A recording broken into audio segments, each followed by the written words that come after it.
हे चप्पल कुठं आहे तुझी का बरं जय शिवराय जय शिवराय. बघा मित्रांनो वय काय तुझं 10 मटन सांग 10 वर्षाचा मुलगा आहे कुठला गाव कुठलं हागलोर गावचा मुलगा आहे आम्ही ते एंगेजमेंट शूटसाठी आलो होतो ही पोरं इथे हिंडा लागली होती आम्ही शूट करताना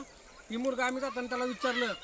की तू चप्पल का पाळला ह्यानं सांगितलं धर्मवीर बलिदान मास पाळले म्हणून बघा सगळ्यांनी आदर्श घ्या ती किती वर्ष 10 वर्षाच्या मुलांना बलिदान मास पाळले आपण 50 वर्ष झालो 45 वर्ष झालो तरी आपण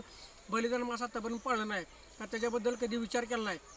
हे बारक्या मुलाकडनं शिकण्यासारख्या गोष्टी आहेत बारके मुलं आदर्श घ्यायलेत तुम्ही त्यांचा आदर्श घ्या थोडा तर कुठं तर वा त्यांच्या मनात छत्रपती संभाजी महाराज शिवाजी महाराजांबद्दल किती प्रमाण बघा 10 वर्षाचा मुलगा आहे त्याच्या पायात चप्पल नाही जय शिवराय